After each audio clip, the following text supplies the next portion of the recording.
নারিকেলের সৃষ্টি হয়েছে অষ্টমীর দিন। কোন দিন? কি দিয়ে সৃষ্টি হয়েছে? মহাদেবের মাথা দিয়ে। আমাদের বুদ্ধি ব্রেন কোথায় থাকে? মাথায়। তাই অষ্টমীর দিন নারকেল খেলে বুদ্ধি থাকে না, বুদ্ধিহীন হয়ে যায়। আমাদের শাস্ত্রে 15 দিনে 15টা জিনিস খাওয়া নিষেধ। প্রথম প্রতিবাদ, প্রতিবাদের নিষেধ হলো কুমড়া। প্রতিবাদে কুমড়া খেলে অর্থহানি হয়, 1000 টাকা রোজগার করলেও হাতে টাকা পয়সা। জানেন, এই বাড়িতে পঞ্জিকা থাকলে গিয়ে খুলবেন, দেখবেন কোন কোন তিথিতে কি কি খাওয়া নিষেধ। এবং যখনই ভোগের রান্না করবেন এই জিনিসগুলো রান্নায় দেবেন না। প্রতিবাদে কুমড়ো খেলে অর্থহানি, 1000 লাখ লাখ টাকা আয় করবেন, কোনো দিন থাকবে না প্রতিবাদে কুমড়ো খেলে। দ্বিতীয়ায় তিত বেগুন, হরিভজন নষ্ট হয়। তিত বেগুন আলাদা, বেগুন আলাদা। তিত বেগুন আমাদের এদিকে আছে, ছোট ছোট হয় তিত বেগুন। এটা খেলে দ্বিতীয়ার দিন সে যতই কৃষ্ণ ভক্ত হোক তার ভক্তি থাকবে না। তৃতীয়ায় পটল, পটল খেলে শুক্রাণী বৃদ্ধি, কামনা বাসনা বাড়ে, কৃষ্ণ ভজন হয় না। চতুর্থীতে মূলা, চতুর্থীতে মূলা খেলে ধর্মহানি হয়, বংশের মান সম্মান নষ্ট হয়। এই যে দেখা যায় কিছুদিন পর পর মেয়ে পায় না, ছেলে পায় না, মেয়ে নাই, থানায় রিপোর্ট করে আমার মেয়ে হাইজেক হয়েছে। 1-1.5 মাস পরে বের হয় হাইজেক টাইজেক হয় নাই, পাশের বাড়ির কালু অথবা লালুর সাথে গেছে গিয়ে। এই ধর্মহানি, এর জন্য একটা কারণ এই চতুর্থীতে মূলা ভক্ষণ। পঞ্চমীতে খাওয়া নিষেধ বেল, পঞ্চমীতে বেল খেলে কলঙ্ক হয়। পঞ্চমীতে বেল খেয়েছিল স্বয়ং রাধারানী, তাই আজও তার নামের পিছনে কলঙ্কিনী। ষষ্ঠীতে তিতা, ষষ্ঠীতে তিতা খেলে পরের জন্মে পাখি হয়, পক্ষীকুলে জন্ম হয়। সপ্তমীতে তাল খেলে শরীরের বিনাশ হয়, শরীর ভালো থাকে না। অষ্টমীতে নারিকেল খেলে মূর্খ হয়। এই নারিকেলের সৃষ্টি হলো অষ্টমীর দিন, তাই এই শিবের মাথা দিয়ে, তাই অষ্টমীর দিন নারিকেল খেলে মূর্খ হয়। নবমীর দিন লাউ, মায়েরা একটু মন দিয়ে শুনবেন। দুঃখ লাগে কি জানেন, বিভিন্ন বৈষ্ণব সেবায় গিয়েও দেখি এই একই কাণ্ড। নবমীর দিন লাউ দিয়েছে ভগবানের ভোগে, নবমীর দিন লাউ খেলে গোমাংস খাওয়া হয়। নবমীর দিন লাউ খেলে গোমাংস খাওয়া হয়। দশমীর দিন কলমি শাক খেলে গোহত্যা করা হয়। কলমি শাক এমনি গোবিন্দ সেবায় লাগে না, যারা খায় তাদের জন্য দশমীর দিন খাবেন না। একাদশীর দিন সিম ভক্ষণ করলে আজীবন নরকে থাকতে হয়। দ্বাদশীর দিন পুঁই শাক খেলে ব্রহ্মহত্যার পাপ। ত্রয়োদশীর দিন বেগুন। যে মায়েরা সন্তান আছে একটু মন দিয়ে শুনবেন মায়েরা, এই যে আমি একটা কথা বারবার বলি, বিধি যে মানে না ব্যাধি তাকে। এই ত্রয়োদশীর দিন বেগুন খেতে নেই, ত্রয়োদশীর দিন বেগুন খেলে সন্তানের মরা মুখ দেখতে হয়, কিন্তু কেউ মানছে না। তাই খাবার আগে আমাদের ধর্ম এত সুনিপুণ, খাবারের নিয়মগুলো শাস্ত্রে দিয়ে দিয়েছে কোন দিন কি খাবার খেতে নেই। তাই ত্রয়োদশীর দিন বেগুন খেলে সন্তানহানি, পুত্রহানি হয়। মায়েরা এই জিনিসটা মনে রাখবেন, একাদশীর দিন ধরে গুনবেন, নাহলে এইরকম তালিকা নিয়ে রান্নাঘরে রেখে দিবেন। আর যেদিনকে ওই কুটনো কাটবেন, আনাজ বানাবেন, তখন এগুলো দেখে করবেন যেন এই পাপ না করেন। আর চতুর্থীতে মাসকালাই খেতে নেই, তাহলে চিররোগ হয়। আমাবস্যা পূর্ণিমায় মাছ মাংস খেতে নেই।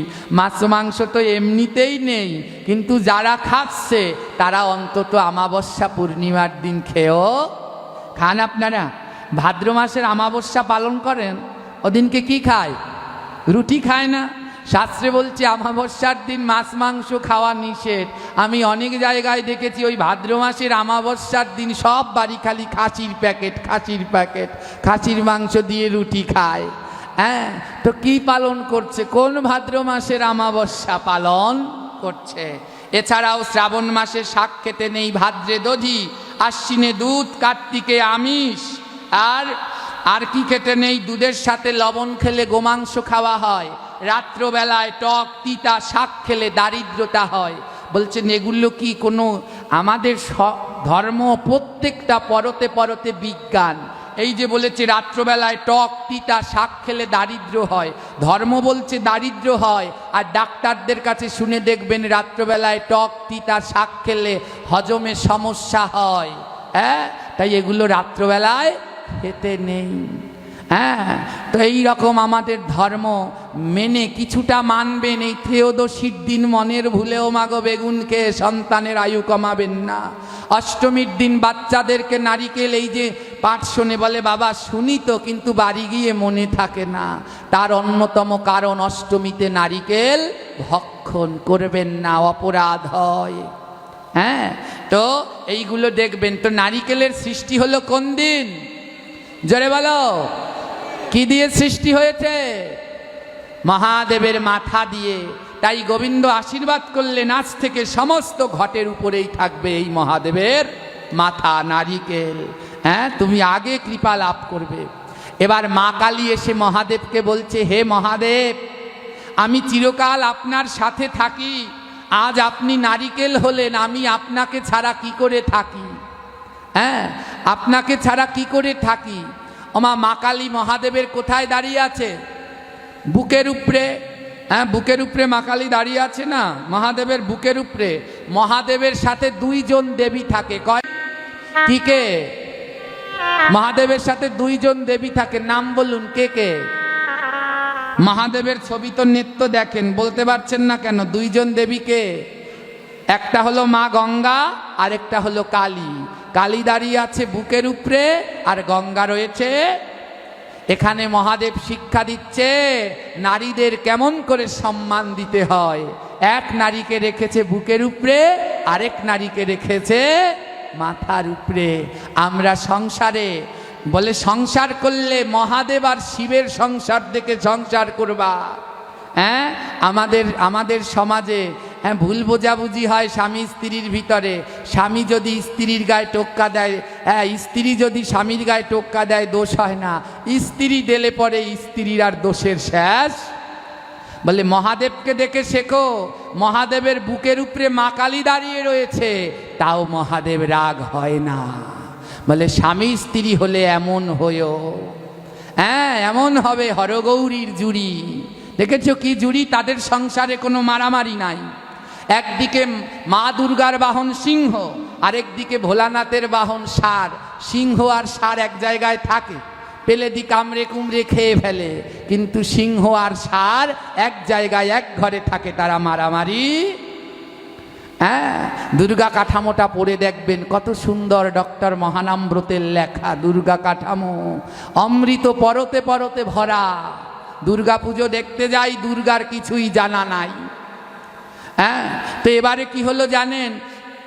মা কালী বলছি ভোলানাথ আমাকেও সঙ্গে নাও, আমি তোমাকে ছাড়া থাকতে পারবো না। তোমার এক অংশ দিয়ে নারিকেল হলো, আমারও এক অংশ নাও। তখন ভোলানাথ বলল, বেশ, তুমি যেমন আমার বুকের উপরে সোজা হয়ে দাঁড়িয়ে থাকো, এই নারিকেলের উপরে তুমি শীষ হয়ে দাঁড়িয়ে থাকো।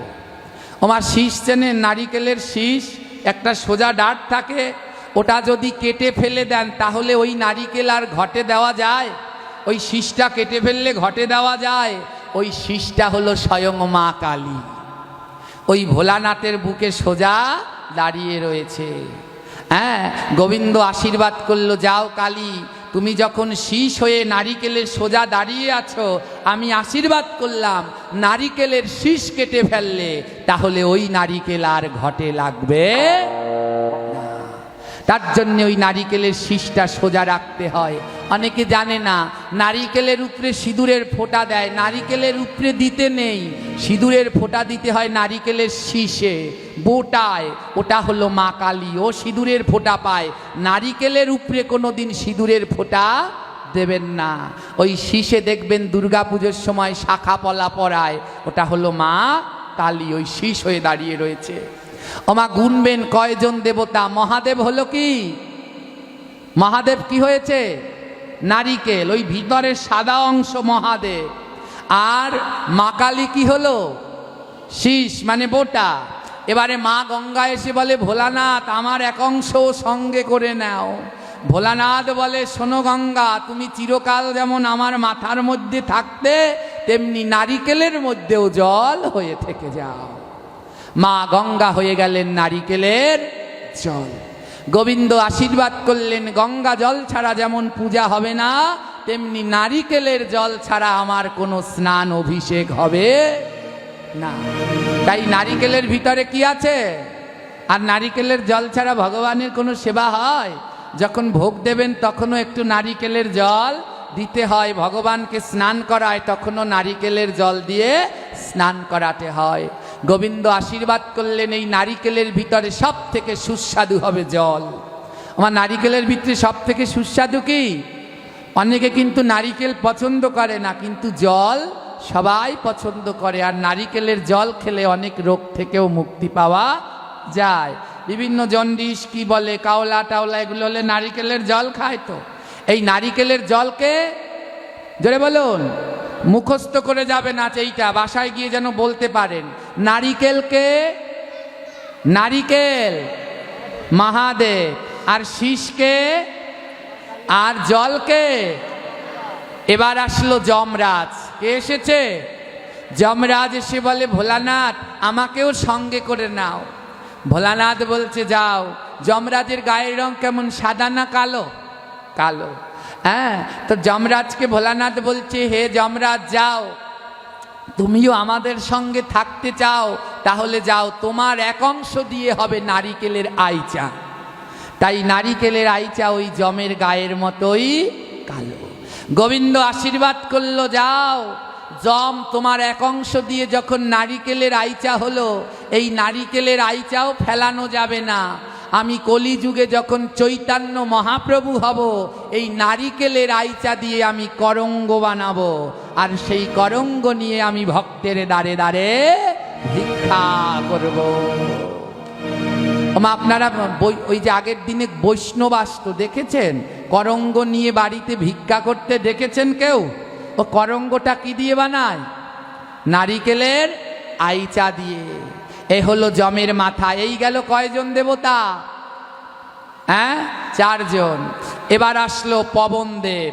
দেবতাদের ভিতরে সব থেকে শক্তিশালী দেবতাকে পবন। সবাইকে আটকাতে পারবেন, ও বন্যাকে কেউ আটকাতে পারবেন না। তো পবন দেব তিনি হলো সব থেকে শক্তিশালী। আর এই পবন দেবের একটা ছেলে আছে, সে হলো আরো শক্তিশালী। নাম জানেন? হ্যাঁ, পবন পুত্র বীর হনুমান, সে হলো আরো শক্তিশালী। এবার পবন দেব এসে বলছে, হে ভোলানাথ আমাকেও সঙ্গে করে নিন। ভোলানাথ বলল, যাও পবন দেব, তুমি নারিকেলের ছোগা হয়ে যাও। পবন দেব হয়ে গেল কি? নারিকেলের ছোগা। শক্তিশালী দেবতা, সে হয়ে গেল নারিকেলের ছোগা, খোসা হয়ে গেল। গোবিন্দ বলল, যাও, তোমার এক অংশ দিয়ে তৈরি হলো নারিকেলের খোসা। তাই আমি আশীর্বাদ করছি, যখন কলিযুগে আমার রথযাত্রা হবে, রথ টেনে নিতে অনেক শক্তি লাগবে, তাই নারিকেলের খোসা দিয়ে তৈরি হবে রথের দড়ি। আর আমার সব ভক্তরা সন্ধ্যাবেলায় এই নারিকেলের ছোবরা জ্বালিয়ে আমার আরতি করবে।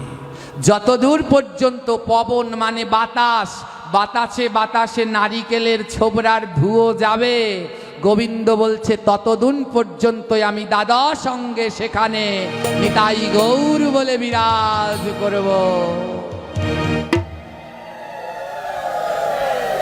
ওমা, এই পাঠটা এর জন্যই করলাম, নারিকেলের ছোবরা না জ্বালালে গোবিন্দ সেখানে বিরাজ করে। যতদূর পর্যন্ত নারিকেলের ছোগার ধুয়ো বাতাসে যাবে, সেই পর্যন্ত গোবিন্দ দ্বাদশ অঙ্গে বিস্তার করবে। বাংলায় একটা প্রবাদ আছে, না কাঁদলে মায়ও দুধ দেয় না। তাই না বললে পরে এই ছোগার ধুপুতি আসতো না। হ্যাঁ, এসে গেছে, একটু জ্বালিয়ে দেবেন। এর ধুয়ো যতদূর যাবে সব শুভ হবে। এই যে ধূপকাঠি জ্বালাচ্ছেন, ডাক্তারবাবুর কাছে শুনে যাবেন, এসব মেডিসিন দেওয়া। আমার তো এই ধূপকাঠি, আমার তো অ্যালার্জির সমস্যা, জ্বালালে পরে খুব কাশি হয়। সব বিভিন্ন কেমিক্যাল দিয়ে তৈরি করা।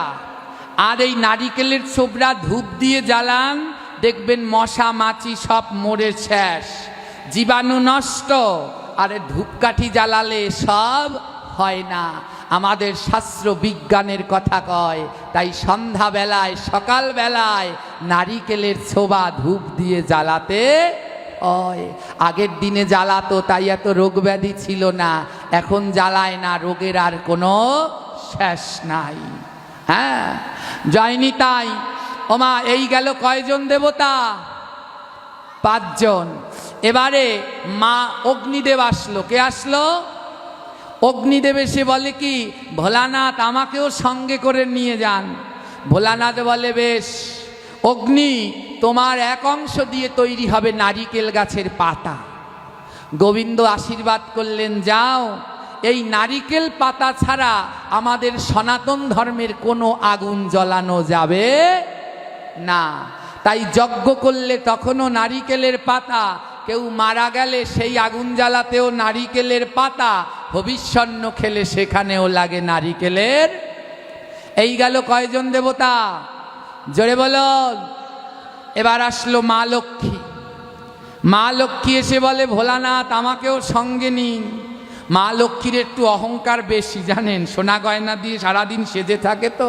ভোলানাথ বলে, দেখি এর অহংকার কেমন। একের অহংকারের জন্যে তো এই নারিকেল হলো, ব্রহ্মার অহংকার, দেখি লক্ষ্মীর আছে নাকি। হ্যাঁ, তখন মা লক্ষ্মীকে বলছে, তুমি আমাদের সঙ্গে যাবে? বলে হ্যাঁ। মা লক্ষ্মীকে বলল, যাও, তোমার এক অংশ দিয়ে তৈরি হবে নারিকেলের শলা, যা দিয়ে তৈরি হবে ঝাড়ু। দেখছে মা লক্ষ্মীর মনে অহংকার আছে কিনা। মা লক্ষ্মী বলে, ঝাড়ু হব, আমার এক অংশ দিয়ে শলা হোক, তা দিয়ে ঝাড়ু হব, তাও বৈষ্ণবের চরণ ধরে থাকবো, বৈষ্ণবের সঙ্গ ছাড়া হব না। তাই মা লক্ষ্মীর এক অংশ দিয়ে হলো নারিকেলের শলা, আর তা দিয়ে তৈরি হয় ঝাড়ু। ঝাড়ুকে অনেকে খারাপ ভাবে, ঝাড়ু খারাপ না, ঝাড়ু লক্ষ্মী। যেইখানে ঝাড়ু দেয় সেইখানে পরিষ্কার, যেইখানে পরিষ্কার সেইখানে লক্ষ্মী। যেইখানে ঝাড়ু দেয় না সেইখানে অপরিষ্কার, যেইখানে অপরিষ্কার সেইখানে অলক্ষ্মী। হ্যাঁ, গোবিন্দ আশীর্বাদ করলেন, হে লক্ষ্মী, তোমার এক অংশ দিয়ে তৈরি হলো এই ঝাড়ু। তাই আমি আশীর্বাদ করলাম, যখন রথযাত্রা হবে আমার ভক্তরা রথের দড়ি আগে টানবে না। যারা জ্ঞানী ভক্ত তারা রথের দড়ি আগে টানে মায়েরা। তারা আগে কি করে? তারা আগে গিয়ে রাস্তায় ঝাড়ু দেয়। তাই মা লক্ষ্মীকে বলল কি, তারা বলল কি, যে লক্ষ্মীকে বলছে তোমার এক অংশ দিয়ে হবে ঝাড়ু, আর তাই এই ঝাড়ু রথের আগে আগে থাকবে। মা লক্ষ্মীর এক অংশ দিয়ে হলো ঝাড়ু। এই হলো কয়জন? 7 জন। এবার ব্রহ্মা নিজের ভুল বুঝতে পেরে ব্রহ্মা বলে, ভোলানাথ ক্ষমা করো, আমারও এক অংশ এই সেবায় লাগাও। ভোলানাথ বলল, তুমি সব থেকে বেশি পাপ করেছো অহংকার করে, তাই তোমার এক অংশ দিয়ে হবে নারিকেলের গাছ। ওই শলা, পাতা, ফল ও সবাই অল্প অল্পতে মুক্তি পাবে, কিন্তু তুমি গাছ হয়ে বছরের পর বছর এক জায়গায় দাঁড়িয়ে থাকবে। এই নারিকেল গাছে বাস করে কয়জন দেবতা? জোরে বলুন মায়েরা। 8 জন দেবতা। নারিকেলের সব থেকে সুস্বাদু অংশ কি? নারিকেলের জল। এইবার এই তত্ত্বটা মন দিয়ে শুনবেন, নাইলে এই পাঠের অর্থ বুঝতে পারবেন না। এই 8 জন দেবতা থাকে নারিকেল গাছের ভিতরে। এবার এই 8 জন দেবতা মিলে নারিকেল গাছ যেই হলো, এই নারিকেল গাছ দাঁড়িয়ে আছে একজন দেবীর উপরে। দেবীর নাম কি? বসুমতী, ধত্রী মাতা। তো যখন এই 8 জন দেবতা মিলে নারিকেল গাছ হলো না, যেই বসুমতীর উপরে দাঁড়াবে, মা বসুমতী বলছে, দাঁড়াও, হে 8 দেবতা, তোমরা মিলে নারিকেল গাছ হলে, তো আমি বসুমতী আমার বুকের উপরে রাখলে আমি কি পাবো? ভোলানাথ আশীর্বাদ করলো, যাও, আশীর্বাদ করে দিলাম, হে বসুমতী, তুমি যদি এই 8 দেবতাকে আমার বুকের উপরে ঠাঁই দাও, তাহলে এই নারিকেলের সব থেকে সুস্বাদু হলো জল। যখনই কোনো মানুষ নারিকেল কাটবে, এই নারিকেলের জল সবার আগে পাবে মা বসুমতী। বুঝতে পারছেন? কি বুঝতে পেরেছেন বলুন তো? আজও যখনই ডাব কাটেন, জল আটকে রাখতে পারেন? কোপ দিলেই কি করে? ছিটকে উঠে গিয়ে পড়ে বসুমতীতে। ওই যে ভোলানাথ আশীর্বাদ করে দিয়েছে, যদি আমাদের 8 জনাকে ঠাঁই দাও তাহলে এই নারিকেলের জল সবার আগে খাবে তুমি। তাই আজও নারিকেল কাটলে কেউ জল আটকে রাখতে পারে না, সে ছিটে গিয়ে মা বসুমতীর উপরে পড়বে পড়বে পড়বেই পড়বে। এইভাবে নারিকেল ফলের সৃষ্টি হলো। আমাদের সময় শেষ হয়ে গেছে, 11টা বেজে গেছে। তাই আজকে আমি এখানেই আমার ভাগবত পাঠ বিশ্রাম দিতে চলেছি। জয় রাধে মায়েরা। আজকে কিছু তত্ত্বমূলক কথা বললাম, যা দিয়ে কিছু আপনারা শিখতে পারবেন। তাই আজকে এই পাঠ করলাম। আমি সাধারণত একদিনের পাঠ করে আনন্দ পাই না। একদিন যেমন তত্ত্ব কথা বলি, আরেক দিন সেই ভাবের কথা। অনেক ধরনের ভাগবত রয়েছে, রসামৃত, তত্ত্বামৃত, প্রেমামৃত। তো আজকে একটু তত্ত্বমূলক বললাম, যেন এর মাধ্যমে কিছু আমরা শিক্ষা পাই। আজ আপনাদের সেই রসের সন্ধানের কাছে নিতে পারলাম না, তার জন্য আমি ক্ষমা ভিক্ষা চাচ্ছি। এইভাবে নারিকেলের সৃষ্টি হলো। 8 দেবতা নারিকেলের মধ্যে বিরাজ করে, আর এর জন্যে নারিকেলের ছোবা সব সময় ধরাতে হয়। আরতির সময় ধূপকাঠি না যদি পারেন, একটু নারিকেলের ছোবরা দিয়ে আরতি করবেন। আগে দুর্গা পুজোটায় আরতিটা হতো, এখন সেটাও এখন আর হয় না। এখন আলতি দেয় খালি, ওই পাজাল নিয়েই নারিকেলের ছোবরা আর জ্বালায় না। যায়নি, তাই এবার আমি বিদায় নিচ্ছি। তো এইভাবে নারিকেল ফলের সৃষ্টি হলো। এইভাবে নারিকেলের সৃষ্টি যে হইল, এইভাবে নারিকেলের সৃষ্টি যে হইল, সবার এই তত্ত্ব কথা জেনে রাখা ভালো, সবার এই তত্ত্ব কথা জেনে রাখা ভালো। এবার এইখানেতে আমি বিদায় যে নেব, এখানেতে আমি বিদায় চেয়ে নেব, সবার চরণের মাঝে প্রণাম জানাবো। সবার চরণে মাঝে প্রণাম জানাবো। যদি হয় মোর কোনো ভুল ত্রুটি অপরাধ, যদি হয় মোর কোনো ভুল ত্রুটি অপরাধ, বড় জোরে ক্ষমা চাই শোনোয় গো অনাথ। সে ক্ষমা চাই শোনায় গো অনাথ। এই অনাথেরও নাথ তোমরা যত ভক্তগণ, আমার যত ভক্তগণ, আমি অনাথ ক্ষমা করো দিয়া মন প্রাণ। আমি অনাথ ক্ষমা করো দিয়া মন প্রাণ। বলি আমার আর সময় নাই, আমার আর সময় নাই, এবার বিদায় নেব ভাই, আমার আর সময় নাই। ভাই আমার আর সময় নাই। ঘড়ির কাঁটা জানিয়ে দিচ্ছে সময় শেষ, তাই এবার বিদায়ের পালা। তাই যদি থাকে লেখা আবার হবে দেখা, যদি থাকে লেখায় আবার হবে দেখা, হে হে যদি থাকে লেখা আবার হবে দেখা। যদি থাকে লেখায় আবার হবে দেখা। এইখানেতে বলে যাই সবাই টাটা বাই বাই। এখানেতে বলে যাই সবাই টাটা বাই বাই। হে যদি থাকে লেখা আবার হবে দেখা, থাকে লেখায় আবার হবে দেখা। এইখানেতে বলে যাই সবাই টাটা বাই বাই। এখানেতে বলে যাই সবাই টাটা বাই বাই। এবার নিতাই গৌর হরি বলো, প্রেমানন্দে বাহু তোলো। হরি বল প্রেমানন্দে বাহুত। একবার জয়ধ্বনি উলুধ্বনি সবাই মিলে করো। ধ্বনি উলুধ্বনি সবাই মিলে করো। নিতাই গৌর হরি বল, গৌর হরি বল। হরি বল গৌর হরি বল। আরে প্রেমানন্দে বাহু তুলে গৌর হরি বল, বাহু তুলে গৌর হরি বল। হরি বল।